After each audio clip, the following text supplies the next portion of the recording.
Hello, hello, this is Pixie doing another video. Flying along today. How are you? So what I'm going to talk about, let's have a think about it. Curses. I mean, that's something interesting. Can people have curses? I wrote to this person in the past and I thought she was a friend more than anything else, romantic, and she was in Russia, but then when she said that she had trouble paying her rent or something like that, I just blew her off because I thought she's okay, but she's not like, we're not like super close or anything. So I don't owe her any loyalty. So yeah, I just didn't like it. So I thought this just trying to take advantage of me. So I got rid of it anyway. She said about curses. She said, "Oh well, maybe you're cursed." That's not a nice thing to say about someone. I told her about a little streak of bad luck or something like that. Anyway, I haven't had any contact with her, but then since then, because she said something, she said like, "Oh, you know, have you been cursed? Can I have some money?" It wasn't quite like that, but anyway, she said. So when she asked for that, I cut her off, and then everything seemed to improve after that. Probably just before I cut her off, somebody started making contact, and at the moment, I'm just waiting for them to get in the country. I think once that's sorted out, then I know where I stand with them. But there's nothing untoward or anything in their messages. I've been writing long emails to them every day, and you know, because usually if you got any kind of concerns, they would have come up sooner. And also people will drive you towards, you know, oh, I wish I just need this and that, and try to play with you to manipulate you for money. That's mainly what people want. I mean, some people are lonely, and so, or they might have issues around people, and so you kind of substitute them emotionally for what they need. I mean, that happens as well. That's the problem with the internet. You get all sorts of a mixture of things going on. So I think that's fine, but the thing with the curse is maybe if she has had some difficulty, maybe she's taken the brunt of my bad luck, if that was it. It's like she jinxed herself by saying something, and I never replied to that one.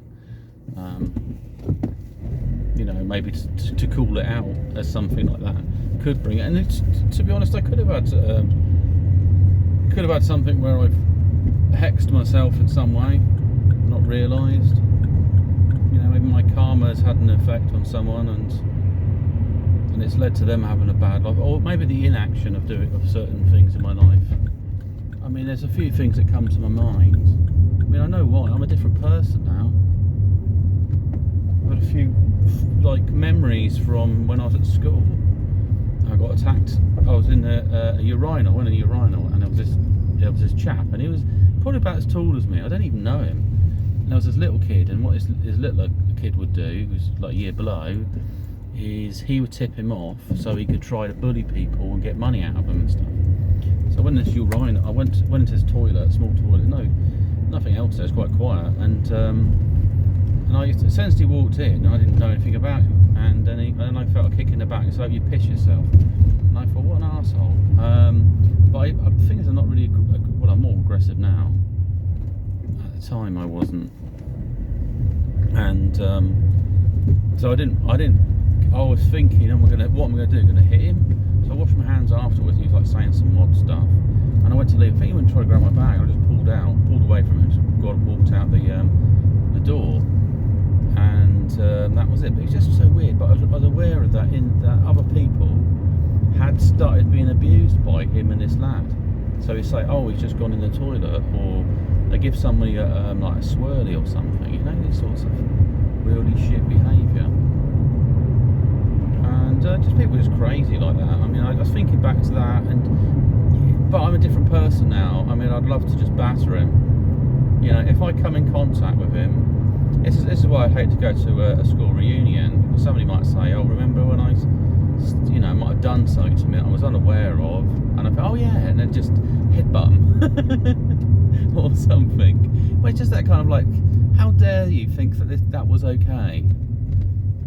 And what have you done with your life? Nothing. You know, they're probably, but there's some people, they've got some serious issues, and for that chap, I mean, I was a friend with somebody he knew, so he didn't really cause any trouble beyond that, really. I think that's probably the worst, and he just had a funny attitude as well. said that his dad was in prison. This other bloke said, yeah, more my dad's in prison, he knows his dad. And he said he went to prison because he took a blowtorch to someone's face. So he's got a real messed up parents that have made him think that being a criminal is a good thing. And I don't think he's really got it in him. I don't know, I think he was just, you know, some people are, they're quite nasty to the core for whatever reason. They just lack a certain empathy, but I think for him he's just got issues that eventually sort out. And also, if you're an older guy hanging around with a younger kid, then, you know, or using somebody maybe two grades below you, then that's pretty weird. It shows some social issues. He's not able to integrate socially so well. The other thing I saw, there was a nasty kid, and I didn't really react at the time. There was stuff going on in other years below me, and I saw this like bloke was getting tripped over by this like gang, and his twin sister was trying to say, "Look, leave my twin alone." And I kind of felt that was sick, because I wonder whether he was targeted. And also, it's just nasty when you see a gang of people just sort of like picking on a guy because he's decent. Maybe it's different because he has got a twin, but that's not a reason to cause trouble. And I think this guy's probably just really narcissistic. This boy just been raised in the wrong way. You know, he's like the male equivalent of that Veruca girl or something from Charlie and the Chocolate Factory. So what else is going on? Crypto's good.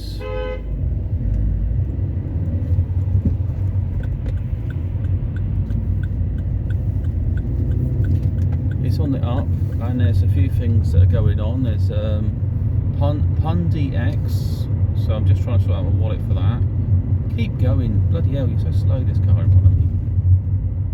It's going 20 miles an hour, it doesn't go 20 miles an hour. What are you doing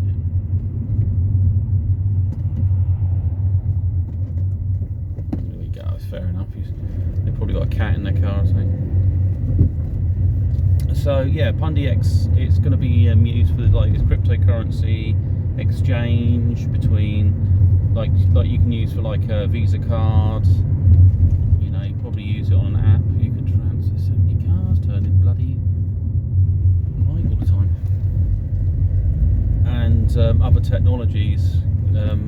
So contactless technology. So you just present your mobile phone to the terminal.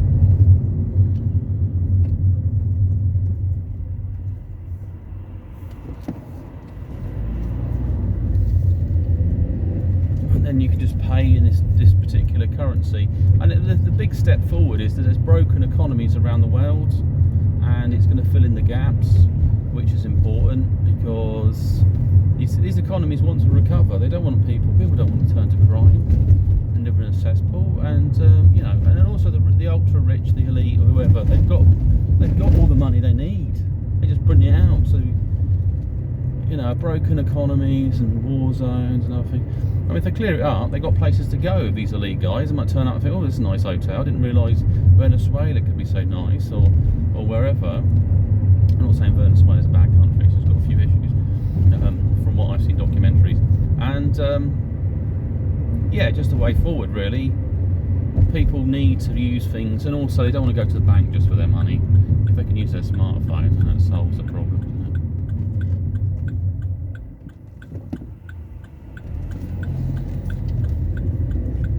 And also runes. I had this rune app on my phone, and I also had these runes to a project I'm working on. And at the moment, everything's gone so good. That's why I'm sort of hanging on to this project. I'm just going to finish it off, but I want to make sure everything works out. I've become very superstitious. I think if I give it away, it might bring me some bad luck or something.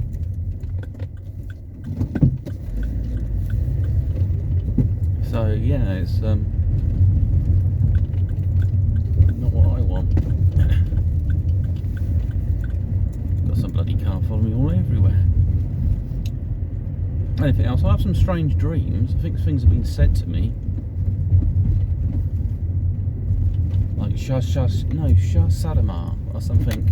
There's some other sort of like entities. They're in the background, and you just hear like, you know, it's like a dream, like something's been said to you, and you think, and you act like it's normal. It's like, oh yeah, Shah-Sadamar. Oh yeah, sure. And then you think, hang on. When you wake up, what on earth was that about? And so it's an interaction that's a lot of like spiritual, but I'm also having.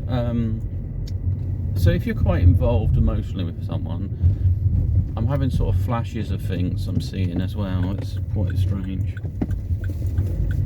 Some of that could be reconstructed. It could be intuition around, you know, whatever you're focusing, you're projecting your mind on. It's not a bad thing to do, but it's like psychic flashes. Yeah, you can't really retain them for too long. It's just quite an acute thing. Like you might see something, and you imagine that's what the person's been seeing, or some other stuff. It just comes into your head sometimes, and it's pleasant. The thing is to observe it, relax, and then when it becomes very sharp, that's probably where you can only hold it for a short period of time, because what you're doing is you're buffering and transferring this imagery into another part of your mind, so you're memorising what you're seeing, you know. It's like when we come to seeing things, we're probably seeing full spectrum. Everything around you can't pick up and interpretate mentally is being picked up in your brain somewhere. And it was interesting, they said about the wiring of the eyeball, and for the ears as well, is that it probably links up to other parts of your brain. It's not like there's one little sentinel that deals with sound and it gives you what you want to know. It tells you everything. That's why you can pick up things that give you uncomfortable feelings, because you might be able to hear things that no one else can hear, or pick up on something, you know. Like energy, you might be not. I mean, you can feel hot and cold, but maybe you can pick up higher frequencies of things as well.